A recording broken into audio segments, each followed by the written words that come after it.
Southern Indian state Kerala के district Kottayam में होने वाली ये खौफनाक बारिश जो कि 1896 में हुई, उसके बाद 1957 में इदुक्की में होने वाली ये खौफनाक बारिश और 2001 में वयानंद में होने वाली ये सुर्ख बौछार, न सिर्फ यही बल्कि 2012 में केरला में होने वाली इस खून की बारिश ने लोगों के होश उड़ा दिए।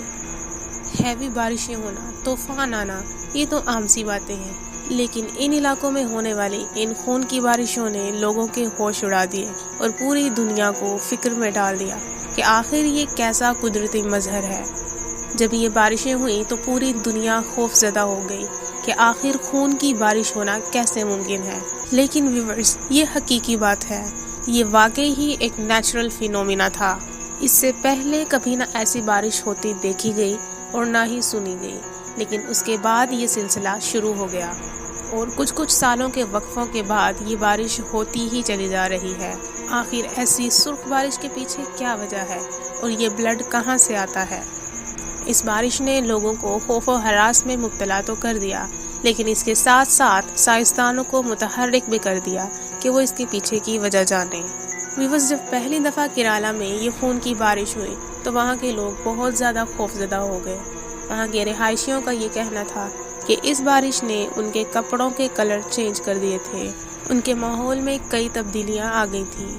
जिन दरख्तों पर ये बारिश बरसी उन दरख्तों के पत्ते जर्द हो गए और ना सिर्फ यही, इस बारिश ने हर उस चीज़ पर अपना असर दिखाया जिस चीज़ के ऊपर बारिश का ये पानी पड़ा। ये एक इंतहाई अजीब व गरीब फिनोमिना था जिसको लोग तस्लीम ही नहीं कर पा रहे थे कि आया ये बारिश है या वाकई ही खून का बहाव हो रहा है जो कि आसमान की तरफ से आ रहा है। लेकिन फिर सोचने की बात ये थी कि आखिर ये इतना सारा खून कहाँ से आ रहा है। 1896 में जब पहली बार ये बारिश हुई तो लोग शदीद खौफ व हरास में मुब्तला हो गए, लेकिन कुछ साल गुजरने के बाद जब दोबारा यही फिनोमिना देखने को मिला तो लोगों के खौफ व हरास में मज़ीद इजाफा हो गया। वो ये सोचने लगे कि क्या अब ये सिलसिला शुरू हो चुका है जो वक्तन फवक्तन चलता रहेगा। उनका इस खौफ व हरास में लगाया जाने वाला अंदाज़ा बिल्कुल सच साबित हुआ, क्योंकि वाकई ही इस रेन का सिलसिला शुरू हो चुका था जो कि चंद सालों बाद हो जाती थी। उस वक्त से लेकर अब तक उसी इलाके में 4 बार ब्लड रेन हो चुकी है और आखिरी दफ़ा ये ब्लड रेन 2012 में हुई थी।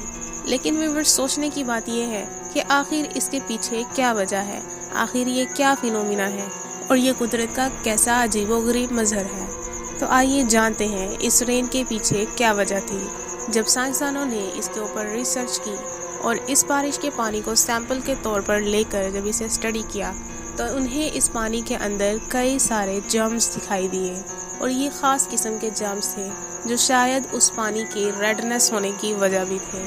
उस पानी के अंदर कुछ ऐसे बैक्टीरिया मौजूद थे जो कि इससे पहले कभी नहीं पाए गए थे। आखिर ये बैक्टीरिया कहाँ से आए? ना सिर्फ यही बल्कि इस बारिश के रेड होने की एक और भी वजह थी, वो थी इंसानी सरगर्मियाँ। जी हाँ व्यूअर्स, बारिश के इस पानी को स्टडी करने वाले साइंटिस्ट का ये कहना था कि पानी के इस सैंपल में कुछ ऐसे पार्टिकल्स भी पाए गए हैं जो कि इंसानी सरगर्मियों की वजह से रिलीज़ होते हैं, जैसा कि बहुत ज़्यादा मशीनरी का इस्तेमाल और मॉडर्न आलात का इस्तेमाल। इनकी वजह से कुछ ऐसे ज़र्रात माहौल में पैदा हो गए जो कि रिलीज़ होने के बाद फ़िज़ा में शामिल हो गए और वहाँ से बारिश के पानी में शामिल होकर उनके साथ रिएक्शन बनाकर बारिश के पानी को रेड कर दिया और वही रेड बारिश फिर बरसने लगी, जिसको मुकामी लोगों ने ब्लड रेन का नाम दे दिया। लेकिन दरअसल ये रेन ब्लड रेन नहीं थी, बल्कि ये हार्मफुल पार्टिकल्स के केमिकल रिएक्शंस की वजह से प्रोड्यूस हुई थी और इस बारिश का रेड कलर इन रिएक्शंस की वजह से ही बना था, जिसकी वजह से ये बारिश काफ़ी खौफनाक महसूस होती थी और यही वजह थी कि लोग बहुत ज़्यादा खौफ व हरास में मुब्तला हो गए थे। लेकिन जब इस रेड रेन के पीछे की वजह मालूम हुई तो खौफ व हरास में काफ़ी हद तक कमी आ गई। लेकिन यहाँ ज़रूरत इस बात की है कि खौफ व हरास अभी भी बनता है, क्योंकि इस बारिश की वजह इंसानी सरगर्मियाँ हैं जो कि माहौल को बहुत ज़्यादा ख़राब कर रही हैं और इन्हीं सरगर्मियों की वजह से कुदरती मज़ाहिर में तब्दीलियाँ आनी शुरू हो जाती हैं जो कि खिलाफ़े फितरत हैं। तो इन सरगर्मियों की रोकथाम बहुत ज़रूरी है या यहाँ पर मशीनरी का लिमिटेड इस्तेमाल किया जाना चाहिए تاکہ وقت کی ضروریات بھی پوری ہو جائیں لیکن فطرت کو بھی کوئی نقصان نہ پہنچے۔ تو ویورز، یہ تھی ہماری آج کی ویڈیو۔ آج کی ویڈیو میں اگر آپ اپنی کوئی رائے دینا چاہتے ہیں تو کمنٹ سیکشن میں ضرور دیں اور ویڈیو کو لائک کریں، اور اگر آپ آؤٹ سائڈ فیکٹر پہ نئے ہیں تو چینل کو سبسکرائب کریں۔ ویڈیو کو آخر تک دیکھنے کا شکریہ۔